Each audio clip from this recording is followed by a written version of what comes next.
Hello everyone, मैं हूं doctor Ashwini Gaurav, director orthopaedic and joint replacement and sports injury, जीवनदान health, Patna.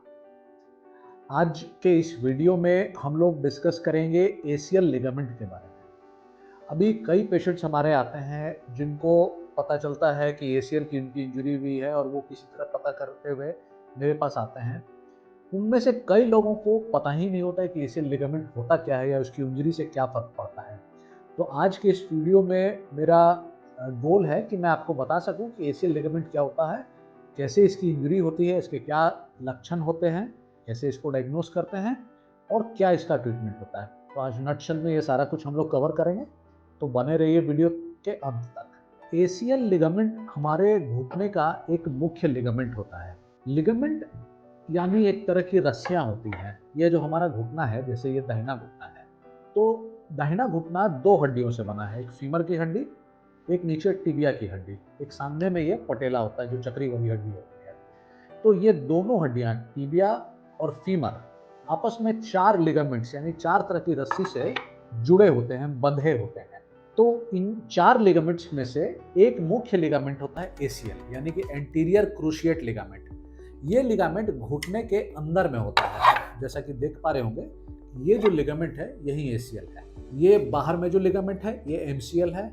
इसी तरह से ये जो लिगामेंट ऊपर नीचे अटैच्ड है ये एलसीएल है और पीछे लिगामेंट ये पीसीएल है।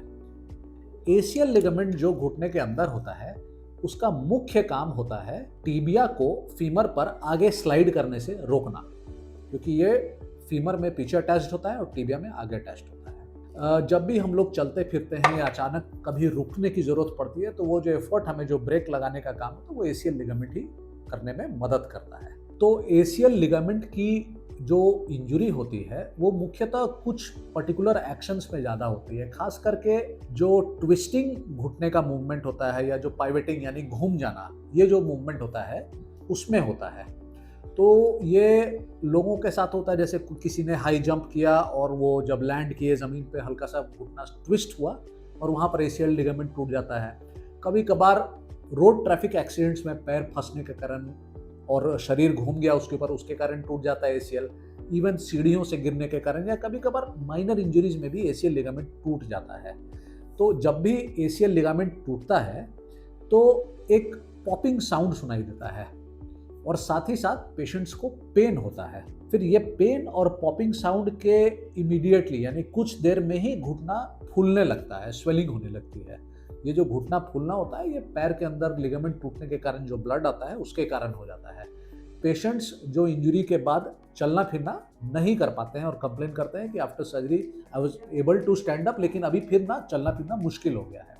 तो ये होता है क्योंकि घुटना फूल जाता है और काफ़ी पेनफुल हो जाता है। जैसे ही घुटना फूल जाएगा तो धीरे धीरे करके घुटना का जो मूवमेंट है वो रिस्ट्रिक्ट होने लगता है, यानी चूंकि टाइट घुटना हो जाता है। जब पेशेंट्स हमारे पास इस कंडीशन में आते हैं तो हमारा पहला टारगेट रहता है कि पेशेंट को कंफर्टेबल और पेन से रिलीफ कराना। तो शुरुआत का जो कुछ दिन है, 5 दिन या 7 दिन, उतने समय के लिए पेशेंट्स को हम लोग नी इमोबिलाइज करने की सलाह देते हैं, यानी थोड़ा रेस्ट करें, कुछ पैर में जो घुटने का बेल्ट आता है उसको लगाएं, आइस से सिकाई करें और फिर कसरत यानी एक्सरसाइजेज दोबारा शुरू करते हैं। तो ये जो इनिशियल फेज होता है पेन का, स्वेलिंग का, ये अगले 2 हफ्ता या करीब 3 हफ्ता में चला जाता है। जब ये 2 हफ्ता या 3 हफ्ता बीत जाता है तो पेशेंट्स को एक नए सिम्टम का एहसास होता है और ये जो सिम्टम होता है, ये मुख्य सिम्टम होता है, ये होता है इंस्टेबिलिटी यानी घुटने में लचक। पेशेंट को एहसास होने लगता है कि जो मेरा घुटना इंजरी के पहले जितना मजबूत लगता था या कॉन्फिडेंस था चलने में, वो ख़त्म हो गया है। ऊपर नीचे उबड़ खाबड़ ज़मीन पर चलने में या फिर स्टेयर्स पर पेशेंट को एक फीलिंग होता है कि मेरा घुटना शायद गिव अवे कर देगा, गिर जाएंगे, सॉर्ट ऑफ फीलिंग होने लगता है। इवन जल्दी चलना, दौड़ना, ये सब काफ़ी कॉन्फिडेंस कम हो जाता है। पेशेंट को इंस्टेबिलिटी का हमेशा डर बना रहता है। तो ये जो सिम्टम्स है ये आफ्टर 3 वीक्स या कभी कभी 4 वीक्स में पेशेंट्स एहसास करने लगते हैं। तो मुख्यतः पेशेंट जब ये इंस्टेबिलिटी होने लगता है तो फिर कंसर्न रहते हैं।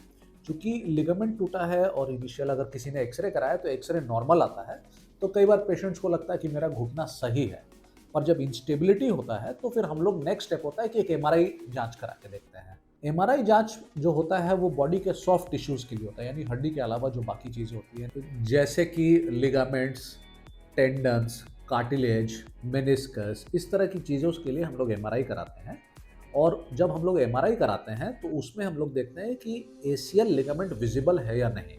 तो जैसे कि हर एक लिगामेंट जो इंटैक्ट होता है वो एक अच्छा थिक ब्लैक लाइन जैसा हमें कॉर्ड जैसा स्ट्रक्चर दिखाई देता है एमआरआई में। परंतु अगर ये जो कॉर्ड लाइक स्ट्रक्चर जितना थिक होना चाहिए उतना नहीं है, हेजी हो गया है या फिर एब्सेंट है, इसका मतलब होता है कि एसीएल लिगामेंट या तो पार्शली या कंप्लीटली टूट चुका है। यूजली जो एसीएल लिगामेंट होता है वो अपने ऊपर के हिस्से यानी फीमर के साइड से टूट जाता है और ग्रेविटी के साथ नीचे गिर जाता है, और इसी कारण वो एसीएल लिगामेंट के हील होने की संभावना ऑलमोस्ट नील होती है। तो अभी हम लोग जब डायग्नोसिस बना लिए हैं, सिम्टम्स भी है पेशेंट्स को, तो नेक्स्ट स्टेप हमारा होता है इलाज का। एसीएल लिगामेंट का जो ट्रीटमेंट होता है वो पेशेंट के सिम्टम्स पे निर्भर करता है। कई पेशेंट्स जिनको एमआरआई में पार्शियल टियर लिखा है वो हमारे पास आते हैं तो उन्हें कोई इंस्टेबिलिटी नहीं रहती है, यानी वो सिर्फ अपने एमआरआई को लेकर कंसर्न रहते हैं। तो उस कंडीशन में हम लोग पेशेंट्स को सलाह देते हैं कि आप पहले कुछ दिनों तक फिजियोथेरेपी, रिहैबिलिटेशन कराएं और फिर असेस करें कि आपको फर्दर उसको ट्रीटमेंट करने की ज़रूरत है भी या नहीं। पर जब भी कंप्लीट टियर हो जाता है तो जो पेशेंट्स आते हैं वो इंस्टेबिलिटी के साथ ही आते हैं। साथ ही साथ क्वाड्रिसेप्स मसल जो कि मुख्य मांसपेशी होती है घुटने के मूवमेंट करने के लिए, उसमें भी वेस्टिंग यानी दुबलापन शुरू हो जाता है। इस कंडीशन में जब हम लोग पेशेंट को एग्जामिन करते हैं तो पाते हैं कि एंटीरियर ड्रॉ टेस्ट जो कि एक टेस्ट होता है जिसमें हम लोग टिबिया को फीमर पर आगे की ओर स्लाइड करके देखते हैं, तो ये पॉजिटिव हो जाता है क्योंकि एसीएल लिगामेंट उस टिबिया को रोकने के लिए अपने जगह पर है ही नहीं। तो जब हम लोग टिबिया को आगे पुल करते हैं तो टिबिया पूरा आगे आने लगता है। तो अगर हमें टिबिया आगे स्लाइड दिख रहा है यानी एंटीरियर ड्रॉ टेस्ट पॉजिटिव है, एमआरआई में कंप्लीट एसीएल टियर दिखाई दे रहा है, साथ ही साथ पेशेंट्स बता भी रहे हैं कि उन्हें इंस्टेबिलिटी हो रही है, तो हम लोग इसकी सर्जरी का उनको सलाह देते हैं। अभी एसीएल लिगामेंट की जो सर्जरी होती है वो एक अर्थ्रोस्कोपिक टेक्निक से होती है यानी दूरबीन विधि से होती है। सबसे पहले पेशेंट को एनेस्थेटाइज कर दिया जाता है। इसके लिए स्पाइनल एनेस्थीसिया दिया जाता है जिससे पेशेंट को अपने कमर के नीचे वाले हिस्से का एरिया कुछ घंटों के लिए सुन्न हो जाता है और उन्हें दर्द का एहसास नहीं होता है। हम लोग पेशेंट के घुटने से हैमस्ट्रिंग मसल या फिर एड़ी के पास से पोरिनस लॉन्गस मसल इसको हार्वेस्ट करते हैं और इस मसल के जो टेंडन होते हैं उसे हम लोग ट्रिप्लिकेट या क्वाड्रुपल करके एसीएल लिगामेंट बनाते हैं। फिर अर्थ्रोस्कोपी टेक्निक से इसे एसीएल लिगामेंट की जगह फिक्स कर दिया जाता है। अभी इस लिगामेंट को फीमर के साइड में यानी ऊपरी हिस्से में एक एंडो बटन के द्वारा फिक्स किया जाता है और टीबियल साइड में यानी कि नीचे के हिस्से में आइदर एक स्क्रू या फिर एक और बटन के द्वारा फिक्स किया जाता है। मोस्ट ऑफ द टाइम हम लोग स्क्रूज यूज करते हैं, खास करके ऐसे स्क्रूज जो शरीर में ही घुल जाते हैं, गल जाते हैं। इन स्क्रूज को बायो स्क्रू कहा जाता है। ये स्क्रूज शरीर में 2 से 3 साल होते होते गायब हो जाते हैं, उनकी जगह एक नॉर्मल हड्डी बन जाती है, तो इन्हें कभी भी निकालने की जरूरत नहीं पड़ती है। तो मोस्ट ऑफ द केसेस में हम लोग फीमर साइड में एंडो बटन और टीबियल साइड में बायो स्क्रू यूज करते हैं और लिगामेंट को फिक्स करते हैं। जैसे ही सर्जरी कंप्लीट होती है और नया लिगामेंट फिक्स हो जाता है, उसी समय घुटने की जो इंस्टेबिलिटी, जो घुटना आगे लचक रहा था, वो फिक्स हो जाता है और ट्रीटमेंट यहीं पर फिनिश नहीं होता है। हमारा ट्रीटमेंट तब फिनिश होगा जब ये जो ग्राफ्ट मैंने प्लेस किया है एसीएल की जगह, वो हड्डी के साथ जुड़ जाएगा और वो एक नेचुरल एसीएल लिगामेंट की तरह बन जाएगा। इस प्रोसेस को लिगामेंटाइजेशन बोला जाता है। ये प्रोसेस करीब 3 महीना या मे बी 4 महीना लेता है। हम लोग कॉशियसली पेशेंट्स को सलाह देते हैं कि आप एटलीस्ट 6 महीने तक कोई भी स्पोर्ट्स एक्टिविटी ना करें। पर क्या 6 महीने तक कुछ भी एक्टिविटी नहीं करनी होती है, इसका भी लोगों को एक मन में सवाल आता है। तो ऐसा नहीं है फ्रेंड्स, हम लोग एसीएल लिगामेंट सर्जरी के नेक्स्ट डे से ही पेशेंट्स को चलना फिरना शुरू करवा देते हैं। शुरुआत में हमारे ग्राफ्ट पर ज़्यादा प्रेशर नहीं पड़े और वो स्ट्रेच आउट नहीं हो, इसके लिए हम लोग एक नी में ब्रेस देते हैं और वॉकर के सहारे पार्शियल वेट बिल्डिंग कराते हैं और करीब 1 सवा या 1.5 महीना होते होते 100% ऑफ द पेशेंट्स वॉकर और ब्रेस को छोड़कर एक नेचुरल इंडिपेंडेंट चाल में आ जाते हैं और अपने काम को रीजॉइन कर सकते हैं।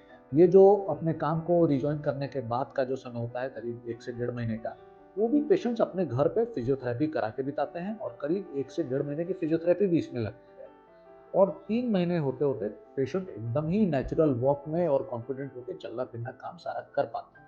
इस सर्जरी में जितना इम्पोर्टेंट सर्जिकल प्रोसेस है, उतना ही इम्पोर्टेंट फिजियोथेरेपी भी है। और अगर दोनों साथ में किया जाए और कायदे से किया जाए, तो पेशेंट का रिजल्ट काफ़ी ज़्यादा अच्छा होता है। एक बार जब 6 महीने का पीरियड बीत जाता है, तो हम लोग अपने पेशेंट्स को फिर रनिंग या अदर स्पोर्ट्स एक्टिविटी के लिए भी एनकरेज करते हैं। एशियल लिगामेंट सर्जरी चूंकि एक आर्थ्रोस्कोपिक सर्जरी है, इसलिए इसमें पेन काफ़ी कम होता है, कॉम्प्लिकेशन होने का रिस्क ऑलमोस्ट एब्सेंट है और एक्सट्रीमली सक्सेसफुल सर्जरी है। तो आपको या आपके जान पहचान में किसी को भी अगर एसीएल लिगामेंट की इंजरी हुई है, तो आप इस वीडियो को उनके साथ शेयर कर सकते हैं, इस इन्फॉर्मेशन को। और अगर आप हम लोग के सेंटर पे आकर एसीएल सर्जरी कराने चाहते हैं, तो आप नीचे दिए नंबर पर कॉन्टैक्ट कर सकते हैं। हम लोग किसी और दिन मिलेंगे किसी और वीडियो के साथ। तब तक के लिए आप लोग स्वस्थ रहें, खुश रहें, अपना ख्याल रखें। नमस्कार।